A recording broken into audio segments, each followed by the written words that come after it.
Hello you Awakening Warriors, this is Revolution. In this video we are going to talk about a theory I have, an hypothesis based on the Dragon Ball Daima trailer that we got last month. Now this theory is wacky, but I think there are more than enough clues to thread what seemingly are individual pieces together, all centering around the idea of magic. You know, that secret codename Dragon Ball Daima had before it got the official release. And this theory is going to tie together the demon realm, the Kaioshin, maybe a angelic opposite, a demon that serves the Kaioshin as the angels do serve the gods of destruction. Of course, the gods of destructions go hand in hand with the Supreme Kai. Their life forces are essentially connected. Kill one, you kill the other, just like Zamasu did in the alternate timeline in the Future Trunks arc. And how they may utilize the very power that was introduced in Dragon Ball Super, the Super Dragon Balls, and potentially the creator of those Super Dragon Balls, the mysterious Dragon God Zalama. A character that has the power to create Dragon Balls, planet-sized Dragon Balls, that release Super Shenron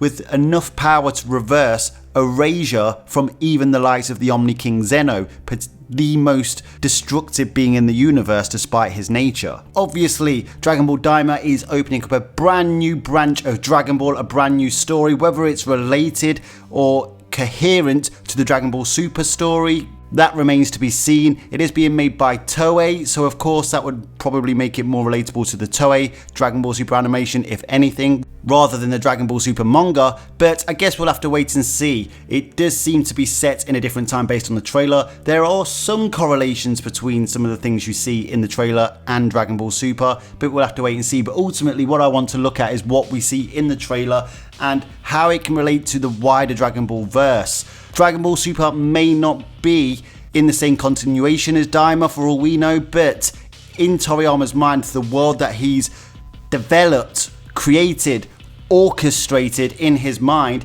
is going to be one and the same as each other.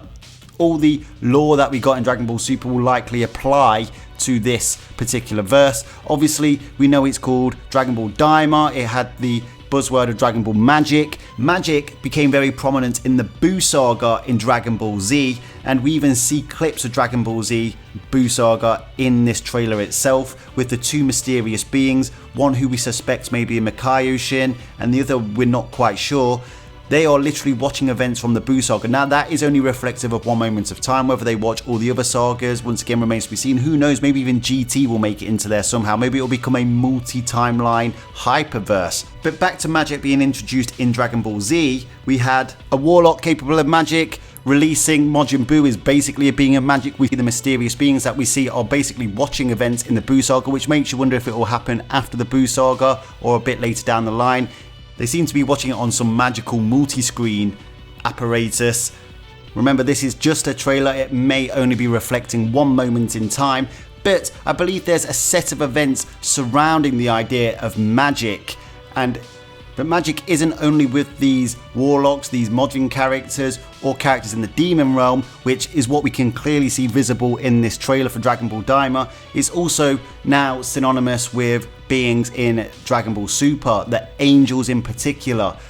Think of Whis' staff and the magic that that's capable of creating, and that is also in correlation to something we see in this trailer as well. And that, I think, is one of the most exciting things about this, is it may be all leading to a story perhaps that could bring about the kind of story that I've wanted from Dragon Ball Super or Dragon Ball to start exploring in itself, and that's the wider lore, the upper echelons of the god tier lore. And in many different fictions, many different walks of life, demons are seen as the opposites to angels. So perhaps there is an hierarchy of demons that could potentially go even beyond that of the likes of Demon King Dabra. Obviously, Demon King Dabra wasn't even remotely close to post-Z levels. He got squashed by Majin Buu. And that's a point. Sandland, which heavily features demons, magic, the Demon King Dabra himself, and even Beelzebub, has just been released by Akira Toriyama. So the demon realm in particular is very fresh in Toriyama's mind coming into this story. So imagine if there are demons that are actually the equivalent to the angels that serve the god of destruction. Imagine if there's an equivalent to the Daishinkan, the Grand Priest, a demon priest that could potentially compete with even the Grand Priest himself. Obviously there's lots of gods in Dragon Ball. Gods of destructions really just destroy things. Gods of creations obviously use their own form of god power that produces magic, as we saw with the Kaioshin against Moro. Moro, another magical being. Magic is coming into the Dragon Ball story a lot, and I think that real reason is simply because Goku and Vegeta, in terms of their martial arts abilities, their uses of ki and how to use it in a combat format, is probably reaching its limits in terms of what it can do. So when you look at other animes, or mangas perhaps, when you look at these other entities, you see the likes of One Piece, Naruto, Jujutsu Kaisen. When you look at the abilities they use in these particular stories, the things that they're capable of are more akin to magic, is a manipulation of some sort, which could be deemed magic because it's not necessarily scientific. So that's why I think Dragon Ball is really starting to dip into the world of magic, because I think the combat in Dragon Ball is being very samey. They're introducing new techniques, but the way to really increase the vastness of what they are creatively capable of in Dragon Ball's future stories is to bring magic into the equation. Majin Buu, Moro, two enemies that are extremely diverse in how Goku and Vegeta and the gang have to approach them. But of course the Dragon Ball Super storyline, and whether this actually translates into the Dragon Ball Daima storyline, also introduces the Super Dragon Balls. Even the Dragon Balls themselves are magic. The Namekians are capable of their own brand of magic. Now if you take yourself back to the Morowok, a very curious event, a very strange bit of information got dropped in there and was never really expanded upon. It was concerning the Namekians, that the Namekians are actually from a different dimension altogether. So I believe that was dropped into the Dragon Ball Super story because it was going to play a part later on. The story of Dragon Ball Daima may have been touted even as far back as then, and the likes of Toyotaro may have been privy to it in terms of conversations with Toriyama. So who knows, maybe he is dropping bits of information into the story to serve as foretellings or foreshadowings. I have a theory on what that could be. Now, we know that the Namekians are entwined with the Dragon Balls. The Dragon Balls are basically just small fragments of Super Dragon Balls, and in the trailer of the Dragon Ball Daima story we see what looks like a planet turning into a Dragon Ball. Now they would be the Super Dragon Balls. Who created the Super Dragon Balls? Well, that would be the Dragon God Zalama, a mysterious character that we have not been introduced to yet. We've only learned a little bit about him in the Universe 6 vs Universe 7 arc. When Bulma goes to visit Zuno, he does release a bit of information regarding the Dragon God Zalama, and what it kind of gives us, due to the dialogue between them, is that there seemed to be some sort of god community at some point. Whether that still exists in Goku's time or if it's a thing of the past remains to be seen, but there seems to have been a god community. Zalama put patents on the Super Dragon Balls, indicating that, you know, he was thinking in a wider context. Now, Dragon God Zalama is a god.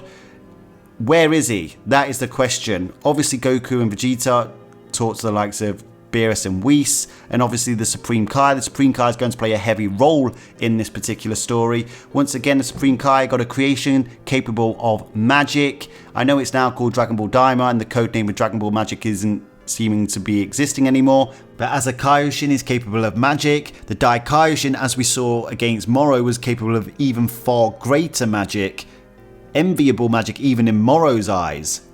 The mysterious characters, one of them looks like a Kaioshin or a Supreme Kaioshin, but in 2009 it was revealed to us through the Dragon Ball Super Exciting guides that at the bottom of the mortal universe lies the demon realm, which houses the Kaioshin. Now this is what it states from the Super Exciting guides. This is a scan from my own personal version of the Super Exciting guide. And this is from Toriyama himself, guys. Toriyama had a lot of input into the Dragon Ball Super Exciting guides. He states, "I think the idea was to create an atmosphere that would be easy for both myself and the reader to grasp. The large ball in the center is the world called the Other World. that is the world of the North Kai, etc. And the world god is the one who watches over it from the outside. That would be the Supreme Kai, as you can see in the diagram on the screen. However, the opposite side of the big ball is the evil world god, who is in charge of evil. At the moment, it seems that the power of the Kaioshin is greater than that of the Kaioshin. Now, I've seen some other theories and people suggest that the Kaioshin aren't necessarily evil, it's just a job title, very much like the god of creation and the god of destruction. However, the super exciting guide does say this: the Kaioshin, including the Kais such as the North Kai, the Cardinal Kais, are all born from a tree as a piece of fruit. A golden piece of fruit becomes a Supreme Kai, a regular piece of fruit becomes a Kai.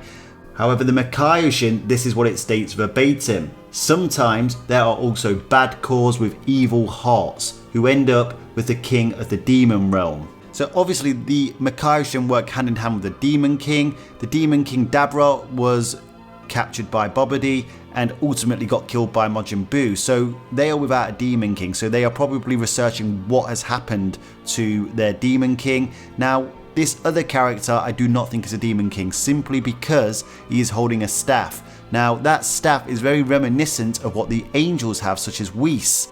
Now, given the Kaioshin and the Demon Realms are part of the universes within Dragon Ball, and in Dragon Ball Super that turns into a multiverse, and like I said at the beginning of this video, I believe the lore of the Dragon Ball Superverse will still be the lore of the Dragon Ball Daima universe, even if it is, say, a different timeline, etc. Just like in the different timelines we got in the Future Trunks arc, the multiverse existed in that timeline and it also existed in the present timeline. So I think with good reason you can believe that Zeno or some other beings in the Zeno realm could exist, such as like the angels or the opposite of the angels, to aid the Kaioshin. And I believe this being could be one of those beings, but it is very possible that this being may not be able to affect the mortal realm just like the angels can't. However, they can influence the Kaioshin, who we already know has an evil heart, according to the super exciting guides. Now, they are watching these events and they're going to come to the conclusion that the likes of Goku and the mortals are getting very powerful and that they don't stand a chance against the Supreme Kai and his friends. Obviously, the super exciting guide states that they are not as powerful as the Supreme Kai yet, which could indicate that they do actually have a rivalry. So what might they do to compete against this, especially if they don't have the power or the magical power, the god power as it's called in Dragon Ball Super's Moro arc, to compete? They will probably look for the most powerful weapon they can find. And as we currently know in the current verse, that is the Super Dragon Balls, unless you somehow manage to possess Zeno, who has the Grand Priest guarding him. And like I said, I believe the Super Dragon Balls will exist in this universe as well. We do see a planet turn into a Dragon Ball, and we even see a Namekian whose eye, he has a red eye and he looks very ominous. That could be Zalama himself, or it could be some of the Namekians from the past that came from this different universe that was just dropped into the Moro arc and then just left to, you know, simmer. I believe these demons will collect the Dragon Balls and turn Goku and the other Z Warriors, depending on where they are in the timeline, whether it be right after the Buu Saga, right after the Battle of Gods battle with Beerus, or further down the line in Super. I believe they will turn them into kids in order to eliminate them as a threat whilst they search for the Super Dragon Balls. And then they can use the Super Dragon Balls and the power of Super Shenron to bring him over to their side so they can compete with the likes of Zeno, and maybe erase Zeno and the Grand Priest from existence. In the trailer, the smaller mysterious characters heavily represented. We even see him looking very enlarged and he's gigantified at one point, but with his staff, if that staff has similar powers to the angels' staffs, we know that they're capable of all sorts of trans-dimensional abilities. And if these demon gods are to serve as the opposite to the angels, who's to say there isn't a demon priest that has similar powers to the Grand Priest? Now guys, obviously Super Dragon Ball Heroes has touched upon the Kaioshin. We got Mechikabura in Super Dragon Ball Heroes, and then I've seen some people try to claim that Zamasu, who was basically originally just a Kaioshin, not even a Supreme Kai, that he was actually a Kaioshin. He was not a Kaioshin because you have to be born a Supreme Kai of a golden apple with a rotten core to become a Kaioshin. He was simply a Kaioshin who was that powerful and that talented, got promoted to being a Supreme Kai, and then eventually became quite twisted and hated mortals. But I believe with this Kaioshin given the help from this other character who I believe potentially possesses traversal powers to help him travel around to collect potentially the Super Dragon Balls. There is definitely Super Dragon Balls in this story because we literally see it in the trailer. There is the Namekian who may possess some Namekian lore from the Namekian Book of Lore about Super Shenron and his location. And I think the question is if it is to go back into the multiverse. Like, what I think the Dragon Ball story really needs is to go back into a multiversal story. With Dragon Ball Super, we've had the Moro arc and Granola arc, which have been contained to Universe 7. If it is to go back into a multiversal story, that should mean there are other Kaioshin in the other universes,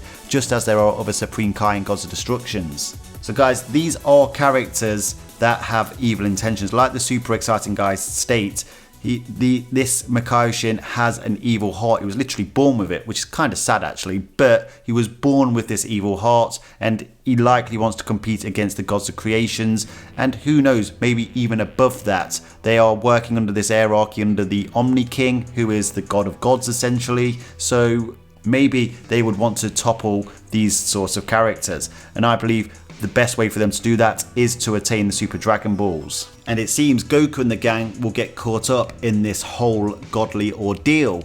That's my theory, guys. Now I know that's wacky, but I hope you enjoyed it. If it comes true or not, that remains to be seen. And like I said at the beginning of the video, it may not take into account Dragon Ball Super's story or continuity with all the events that happen, but I do believe the lore, the universe, the wider verse will remain the same. I believe that's now set in stone for the Dragon Ball Z story. Maybe not Dragon Ball GT, but at least the Dragon Ball Z story.